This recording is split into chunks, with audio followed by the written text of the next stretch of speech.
आपण पाहताय महाधुरळा. हे आहे गोकुळचं श्रीखंड. अगदी जिभेवर रेंगाळणार. जिभेवरच नाही तर मनावरही रेंगाळणार. गोकुळ श्रीखंड, मनावर रेंगाळणार.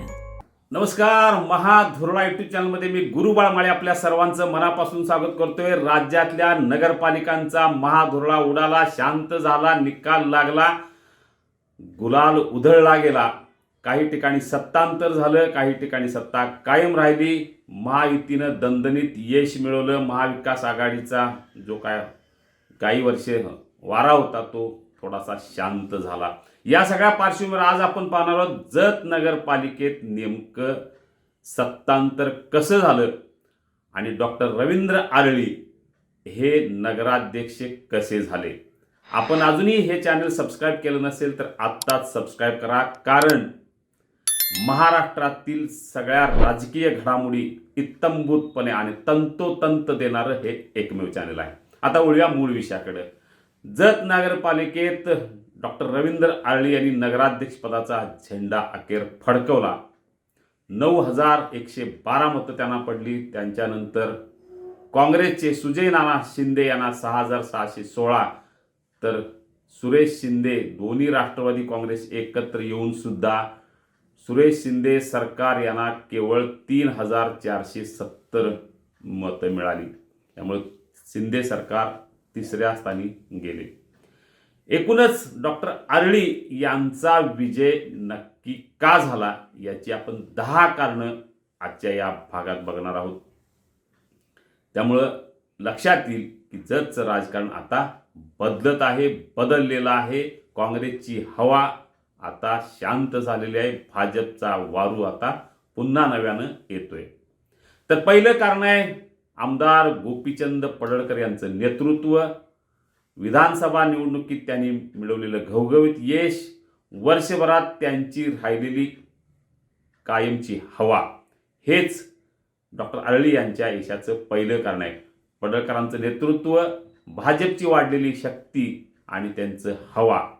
दुसरं कारण आहे डॉक्टर आरळी यांचा गेले 30-32 वर्षाचा संपर्क, भाजपमध्ये त्यांनी केलेलं काम, अनेक वर्षे या पक्षाबरोबर त्यांनी ठेवलेली निष्ठा. म्हणजे सत्तांतर झालं तरी त्यांनी भाजपची निष्ठा सोडली नाही. गेल्यावेळी त्यांच्या पत्नी या नगराध्यक्षपदासाठी उभे राहिल्या, पण थोडक्या मतांनी त्यांचा पराभव झाला. यावेळी मात्र त्यांनी आपला विजय व्हायचाच, करायचाच या जिद्दीनं उतरले. त्यामुळं त्यांचा ते विजयापर्यंत पोहोचू शकले.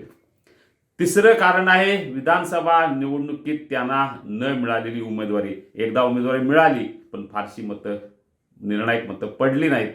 आणि यावेळी त्यांचा दावा होता, पण ऐनवेळी पडळकर यांना उमेदवारी मिळाली. त्यामुळं आरळी यांना उमेदवारी मिळाली नाही. विधानसभेचे आमदार नाही किंवा नगराध्यक्ष तरी व्हायलाच पाहिजे या मताची लोकसंख्या एकूण वाढली आणि त्याचा सहानुभूतीचा फायदा त्यांना निश्चितपणे झाला आणि ते सहजरित्या मोठ्या मताधिक्याने नगराध्यक्ष झाले. चौथं कारण आहे लिंगायत समाज आणि धनगर समाजाने भरभून दिलेली मतं. जतमध्ये लिंगायत मोठी संख्या आहे, धनगरांची संख्या आहे, धनगर समाजाची संख्याही मोठी आहे आणि बाकी इतर समाजानेही डॉक्टर आरळी यांच्या नावाला पसंती दिल्यामुळं त्यांचा विजय सुकर झाला. सगळ्यात महत्त्वाचं पाचवं कारण, कोणती निवडणूक लढवायची असेल तर रसद महत्त्वाची असते. लढाई जिंकायची असेल तर सैनिकांना रसद द्यावी लागते आणि ही रसद भाजपनं मोठ्या प्रमाणात पुरवली. त्या तुलनेत काँग्रेस आणि राष्ट्रवादीला जी काय आर्थिक मदत, जी काय रसद मिळायला हवी होती ती मिळाली नाही. त्यामुळं त्याचाही परिणाम निश्चितपणे या निवडणुकीत झाला आणि याच आर्थिक रसदेमुळं डॉक्टर आरळी यांचं नगराध्यक्षपदावर शिक्कामोर्तब झालेलं आहे. 6वं कारण, दोन्ही राष्ट्रवादी पक्ष एक झाले. त्यांना वाटलं आता आपण दोघं एकत्र झालोय, आपली ताकद वाढली. पण दुसरीकडं काँग्रेस बाजूला झाला आणि या दोघांच्यामध्ये मतविभागणी झाली आणि त्याच मतविभागणीचा फायदा डॉक्टर आरळींना झाला. कारण सुरेश शिंदे यांना 3,000 आणि सुजय नाना यांना 6,000, म्हणजे 9,000वर यांची बेरीज निश्चितपणे जाते. म्हणजे अनेक वर्षे हे काँग्रेस आणि राष्ट्रवादी एकत्र होते, पण त्यांच्यातल्या मतविभागणीचा फायदा डॉक्टर आरळींना झाला आणि ते सहजरित्या नगराध्यक्ष झाले. 7वं कारण, डॉक्टर आरळी यांचा परफेक्ट प्रचार, परफेक्ट नियोजन, राज्य पातळीवरच्या अनेक नेत्यांना बोलावून केलेला प्रचार, या सगळ्यामुळं त्यांच्या या परफेक्ट नियोजनाचा फायदा त्यांना झाला आणि ते नगराध्यक्ष झाले.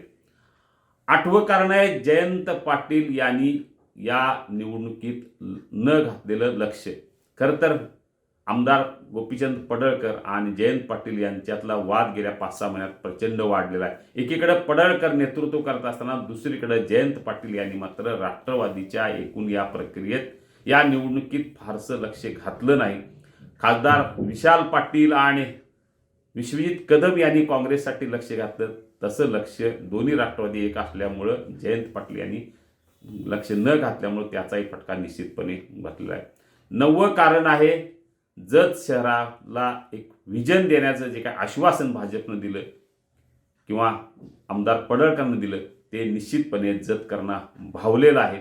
त्यामुळं आता भाजपच्या हातात सत्ता दिली तर जतचा विकास होईल असं लोकांना वाटलं आणि त्यांनी भरभरून मतं भाजपला दिलेली आहेत.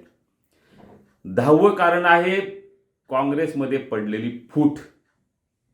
ऐन निवडणुकीच्या तोंडावर काँग्रेसमध्ये मोठी फूट पडली. अशोक बन्नेनवार यांच्यासह अनेकांनी काँग्रेसला रामराम केला, भाजपमध्ये प्रवेश केला. त्यामुळं आपोआप भाजपची ताकद वाढली. त्याचाही परिणाम या भाजपच्या एकूण निकालावर झाला. प्रत्येक निवडणुका या काम, संपर्क, आर्थिक गणित किंवा अनेक वर्षाची सत्ता यावरच जिंकता येते असं नाही. निवडणुकीत जे करावं लागते ते करावंच लागते. याचा विसर काहींना पडला, काहींची रसद कमी पडली आणि त्यामुळंच त्यांचा पराभव निश्चितपणे झालेला आहे. ही 10 कारणं आहेत ज्यामुळं डॉक्टर आरळी यांचा विजय झाला. पण दुसरीकडं सत्ताही भाजपचीच आलेली आहे. काँग्रेसला 8 जागा मिळाल्या, भाजपला 11, राष्ट्रवादीला 3 आणि 1 अपक्ष निवडून आलेला आहे. हे सगळं बघता जत तालुका एकेकाळी काँग्रेसचा बालेकिल्ला होता, कारण यामध्ये अनेक काँग्रेसच्या चिन्हावर आमदार निवडून आले.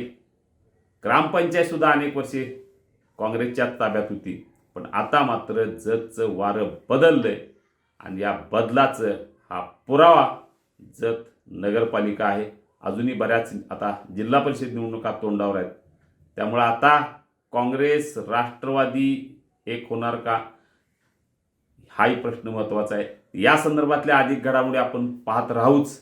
आत्ता सगळ्यात महत्त्वाचं की सुजय नाना शिंदे 2 नंबरला आले, डॉक्टर आरळी नगराध्यक्ष झाले. शिंदे सरकार आश्चर्यकारकरित्या 3ऱ्या स्थानावर फेकले गेले. निवडणुकीचं विश्लेषण आता सुरू आहे. कट्ट्यावर चर्चा सुरू आहे. आपण 10 कारणं दिलेत, अजूनही 10पेक्षा 20 कारणं असू शकतील. ती कारणं तुम्हाला माहीत आहेत. यावर अधिक सविस्तर निश्चितपणे नंतर बोलूया. धन्यवाद. आपण अजूनही महाधुरळा यूट्यूब चॅनल सबस्क्राईब केलं नसेल तर आत्ताच करा, कारण जिल्हा परिषद निवडणुकीच्या तोंडावर आपण अशाच धक्कादायक बातम्या निश्चितपणे देणार. धन्यवाद.